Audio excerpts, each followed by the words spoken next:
basically releasing a gelatinous material which fills the space between the plasma membrane and the zona pellucida. And this sort of solidifies this gelatinous material and provides a much more permanent block to polyspermy.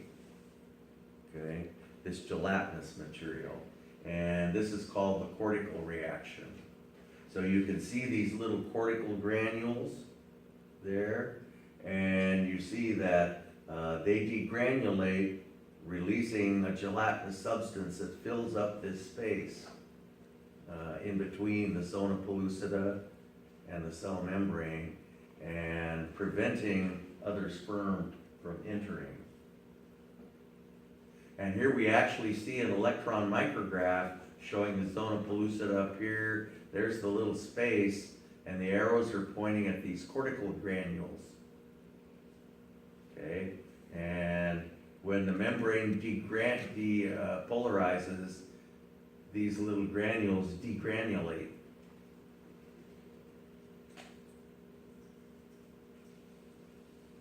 Okay, so fertilization. Okay, my definition of fertilization is not when the sperm enters the egg. It's when the two groups of chromosomes actually unite. But you could define it any way that you want. This picture is not particularly earth-shaking.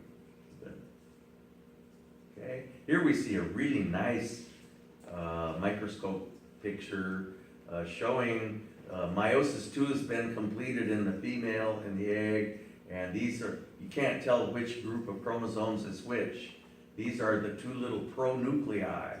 They actually form little nuclear membranes, and each one has 23 single chromosomes, and they fuse together, and this is fertilization right here.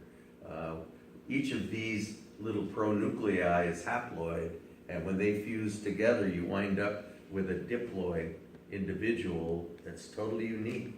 Probably nothing ever been like it before. And so that would be a good definition, I think, although you won't see any quiz questions on that. Okay. A few words about contraception, since I guess I thought it was appropriate. Contraceptive foam, they say it doesn't work really well, but I have to think that some of these statistics are based on people who don't use it properly either. So in the heat of the moment, they don't, I would think you'd have to reapply this, rather religiously for it to continue to function. Okay, a diaphragm, and has to be inserted correctly and fit properly over the cervix. A condom, of course, we all know what that is. This one was a new one on me, but I guess you can get a hold of female condoms. Okay, of course, subdermal implants that slowly release estrogen or progesterone. And remember, continually high levels of estrogen or progesterone prevent the secretion of FSH. And if no FSH is secreted, no new follicles mature, and there can be no fertilization, no ovulation. No ovulation in the absence of FSH and LH. Okay? So that's the whole idea behind these hormones. And you can actually use estrogen or progesterone with these because they're parenteral. Okay? Oral contraceptives, on the other hand, are not parenteral, and you have to use synthetic estrogen or progesterone analogs. Ethinyl estradiol is a synthetic estrogen analog that is still used even today. Norethindrol was the first synthetic progesterone analog. There are others now, I understand. they have discovered that they could greatly reduce the doses of these hormones in these oral contraceptives, and that they still work. So that has reduced many of the complications and spotting and side effects that females used to experience with these. Okay, contraceptive injection, time release, these last quite a while. And you can use estrogen or progesterone, which is more intuitively palatable to use the real hormones rather than synthetic hormone analogs. So, an IUD uses the fact that copper inhibits implantation. Okay, so there have been some problems with these. I don't think they're used so much anymore. In fact, it's been so long since I knew anyone that used one of these, I forgot what problem she was having. So. They're used actually quite a bit. Yeah. They what? They're used quite a bit. Oh, they're still used a lot? Yeah. I guess I just haven't known I anybody. don't know that they're necessarily copper, that they're coming out with other. Oh, now they found something else? And they have hormones actually in them, Uh-huh, so. uh-huh. So, that's good information, good information. So it's basically, could be sort of analogous to those dermal implants, only put one intravaginally in the uterus. Okay, a tubal ligation, of course, is very permanent and quite invasive, although they can do these laparoscopically. Much less invasive is a vasectomy. But before you have either one of these procedures done, you want to really be sure that you don't want to have children anymore. Although this one can be reversed. The other one I don't believe can. They actually have the new thing that they can reverse it, they put a tube They've in. reversed tubal ligations now? Okay, reverse it, they put a tube in, Aha. kinda like what they do for a guy, they just, Oh, like put a little faucet in there or something? something like that. Yeah. They just put like a cool little tube Uh-huh. in and they reattach everything. Yeah, okay. Yeah, logical. Thanks.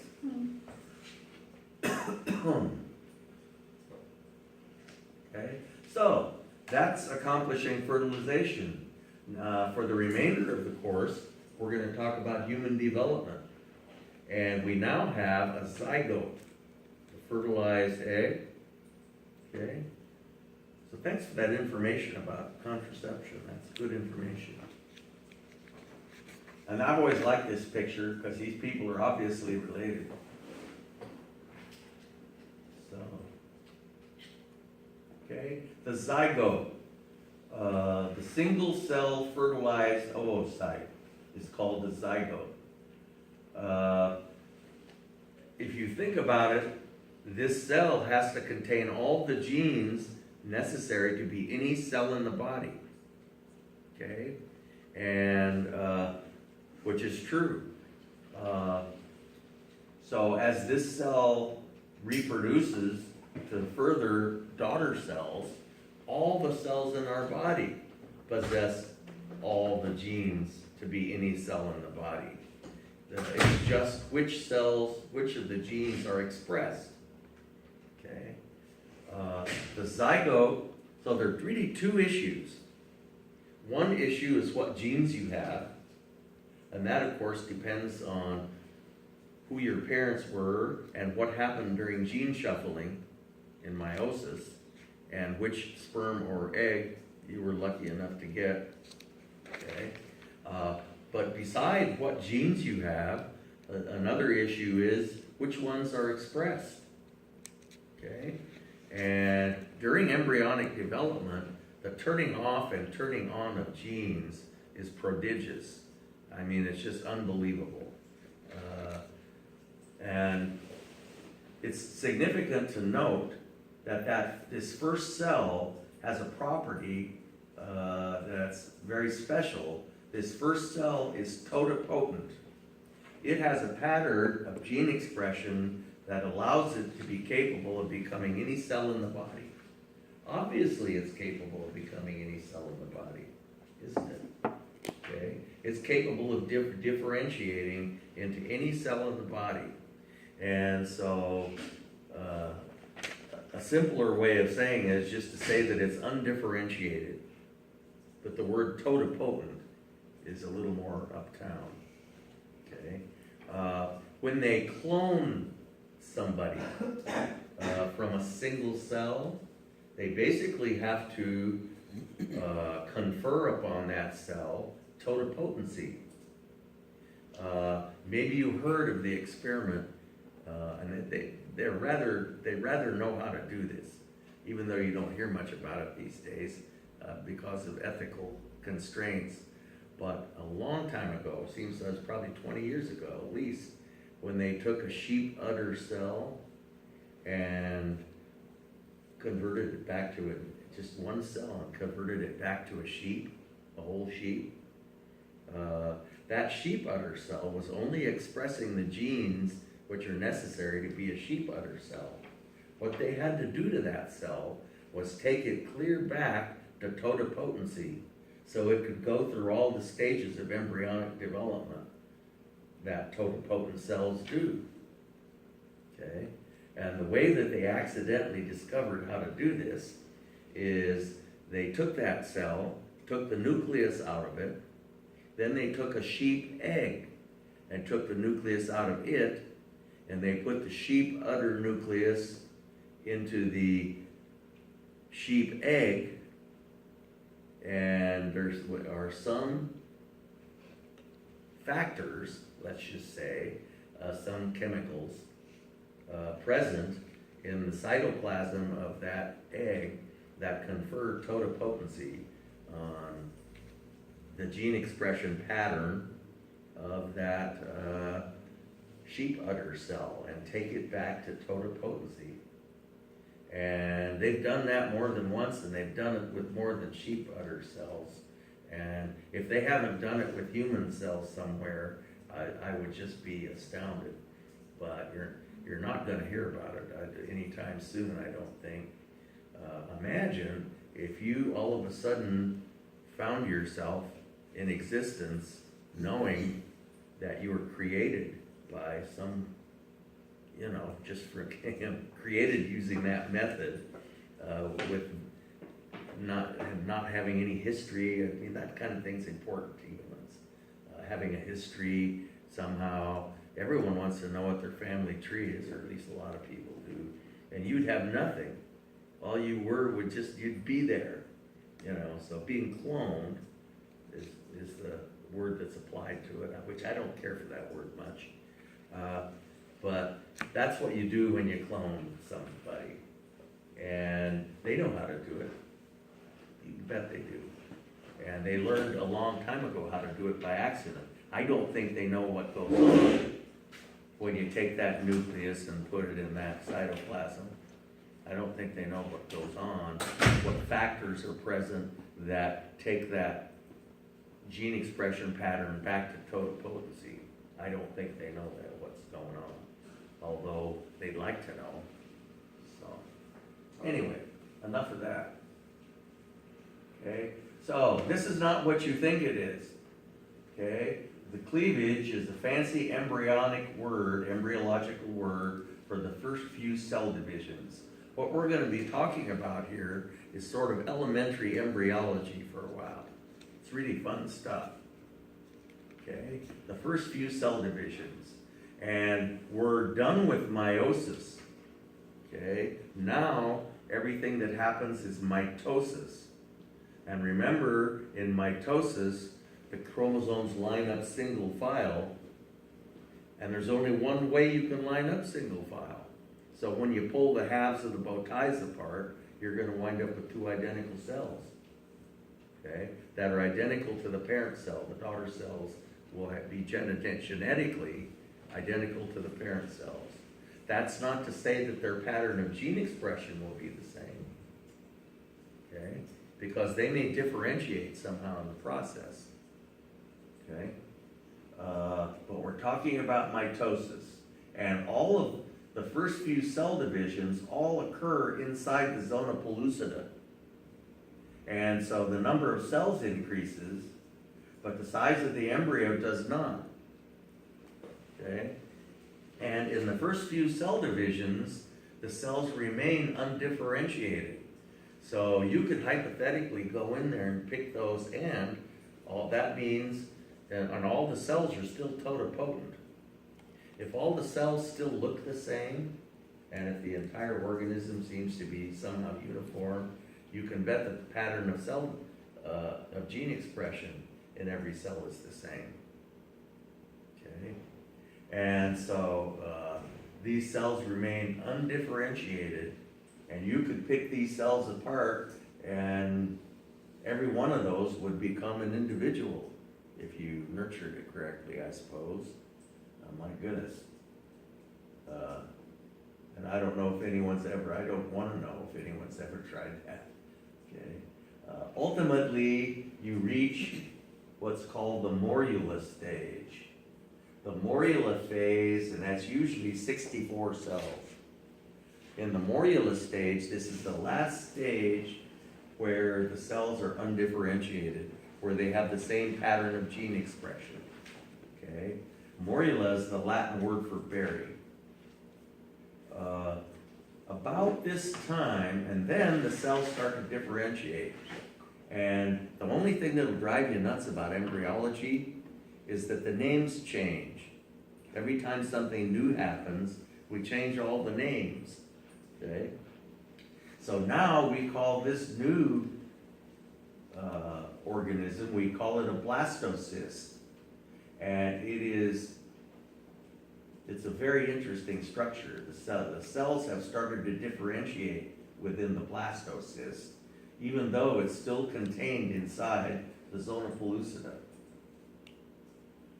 Okay, and so we have morula, and the morula is just about when it enters the uterus, and the endometrial glands secrete enzymes that start to digest the zona pellucida away. Okay, and you can see that the zona pellucida in the blastocyst is starting to thin out, and finally it goes away. Okay, and finally the endometrial glands secrete a chemical factor that attracts the blastocyst towards the uterine tissue, and it adheres to it and implants within it. Okay, and then it's no longer called a blastocyst. So the blastocyst is only for a period of maybe 3 days do we call it blastocyst. Okay, so the first cell division gives rise to 2 cells. We still got the leftover polar bodies from meiosis of the egg. Okay, after the first cell division, after 2 cell divisions, how many cells do we have? 4. Okay, and are they totipotent? Yes. Yes, they're still totipotent.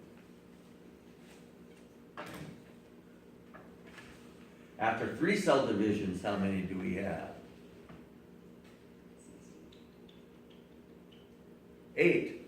If 4 cells each replicate, then we have 8. So after 3 divisions, okay. Finally, we get up to 64, and this is the last stage in which the cells are undifferentiated. That is to say, they are totipotent. And as you might imagine, they're starting to become a little desperate for nutrition, okay, because they haven't had any nutrition yet. So they're just waiting for this zona pellucida to go away so they can start absorbing nutrients from the endometrial glands. Okay? And remember, at the morula stage was just about when the embryo entered the uterus. okay? And in the uterus is just dense with nutrients from these endometrial glands. And very enriched environment for the cells, but we gotta get rid of the zona pellucida, okay? And there's a famous, almost philosophical saying, and I want you to know what it means. Ontogeny recapitulates phylogeny. You ever heard that before? What it means is that the embryological development of the species duplicates the evolutionary development of the species. That the stages of embryological development it goes through all the phases that we went through during our evolution. At one time, the embryo has a distinct tail. At another time, it has a heart just like a fish heart. At another time, believe it or not, is actually covered with fur that goes away. And yeah, true. I got a picture of it.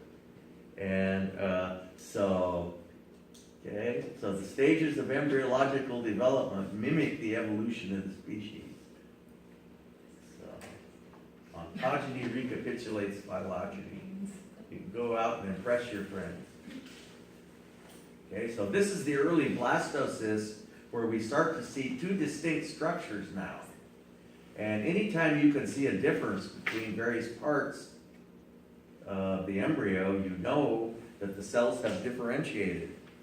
Okay, this outer part is called the trophectoderm. Okay, and the inner part becomes the inner cell mass. The inner cell mass is what is of greater interest because this is what will become the embryo. Okay.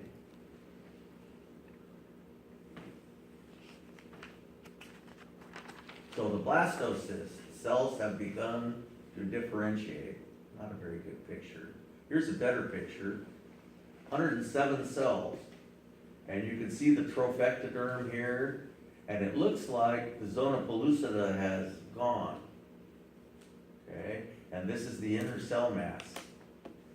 So we have two distinct regions of the organism.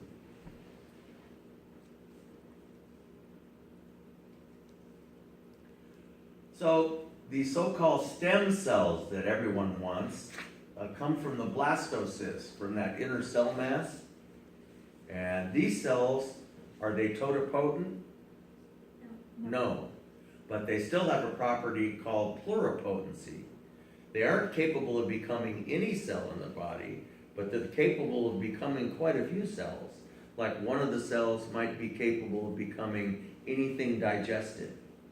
Another cell might be capable of anything neurological. Another one might be capable of becoming a muscle cell or a liver cell or whatever. So it could still branch out and go a lot of different ways, but not any way at all. So pluripotent is what they are. And stem cells, the word stem cells basically applies to pluripotent cells. Bone marrow is a type of stem cell. It's pluripotent. It can become any of the blood cells, can it? Okay. So the zygote is totipotent. Its pattern of gene expression is such that it has the potential to become any cell in the body. After differentiation, the embryonic cells are pluripotent only. They can only become certain types of cells. Still very interesting to study. And of course, what they want to do is culture these cells, and so that you have a whole bunch of them, and learn how to manipulate them to become whatever cell they want. One of the ones they're really seeking is neurons, to make repairs for spinal cord damage. That's a big, and of course heart cells. Most cells in the body are incapable of regeneration. So if you could learn how to make them from stem cells, it would be highly desirable.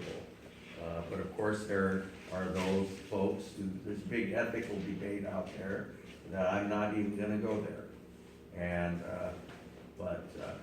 So that's kind of why some people want to do it and some people don't. So, pretty soon, the inner cell mass differentiates into three what are called by embryologists germ layers. Okay? Now you can have studied the embryology of anything, not just humans. And the higher organisms, however, develop from three germ layers. Okay? More primitive organisms only develop from two. So say a flatworm is pretty primitive. It develops embryonically from two germ layers, an ectoderm and an endoderm. Later on, during evolution, organisms started developing from a third layer, germ layer, and the most sophisticated organisms in their embryological development have a third layer called a mesoderm that develops in between the endoderm and the ectoderm later on. And one of the things that higher organisms have that derives from the mesoderm is what's called a coelom, a body cavity which is lined by a serous membrane, and you've heard of the pleural membrane, or you've heard of the peritoneal membrane. These are derived from mesoderm, and they all are serous membranes that secrete a lubricating fluid. And organisms that have this have internal structures that can move independently from external structures. If you're a flatworm and you want to move some part of your digestive system, your whole body's going to move because everything's connected to everything else. With us, we have internal organs that are covered by a serous membrane and a body cavity that's covered by another serous membrane, and they can rub past each other without damaging each other, and they can operate independently. It really gives you a lot of new capabilities that you wouldn't have before. And so our internal organs are doing all kinds of things that we don't even know about, especially if we just ate a little while ago. And that muscles in there can move totally independently of muscles on the exterior of our body. So anyway, I want you to know what tissues derive from the endoderm, mesoderm, and ectoderm. And here's the list. Okay, germ layer derivatives. So the ectoderm gives rise to the epidermis, the outer part of our body, and the nervous system. Let me say a word about the basic strategy of embryonic development. So we develop from this embryonic disc that has the ectoderm on the top and the endoderm on the bottom. Okay, and during embryological development, a mesoderm develops in the middle. And after a certain amount of time, our basic body plan, and the basic body plan of anything, of all multicellular organisms, the basic body plan is a tube within a tube, is it not? We're rather an elaboration of that plan, but we're a tube within a tube. And that's where the word gut came from. With really simple organisms, you just have the inner tube, which is called the gut, and the outside, like an earthworm, doesn't have much of a digestive system. The dirt just goes through from one end to the other, and it may have a few glands or something in there. But the more primitive the organism, and earthworms really aren't very primitive though, but like a flatworm, where they just have a tube that went through it. Okay, but anyway, so a tube within a tube. So as we start to develop, we develop from this disc, and pretty soon the disc starts to fold around so that the ectoderm becomes the outer part of the disc and the outer tube, and the endoderm becomes the inner tube. And the mesoderm is everything in between. Connective tissue, muscle, bone is derived from the mesoderm, see? The ectoderm starts developing a big wrinkle down the back, and that big wrinkle gives rise to the spinal cord. And eventually it has a brain at one end. So that's why nervous tissue derives from the ectoderm on the outside. So always think of the ectoderm as being on the top and the endoderm as being on the bottom, and it rolls up like that. And pretty soon, I don't want to ruin my paper here, but it bends around, it does a little bit of craniocaudal bending so that you have a tail at one end and a head at the other. See? And you can see it starts then to look more like what you'd imagine a human embryo, so you know those rather early embryos look about like that. See, so we'll be talking about that in the next little while. It's very interesting stuff.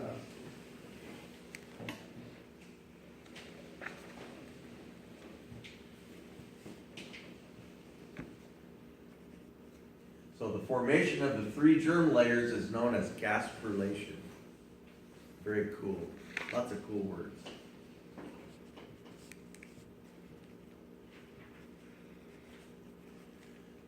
So you could take these cells of the inner cell mass in the blastocyst after 5 or 6 days and culture them.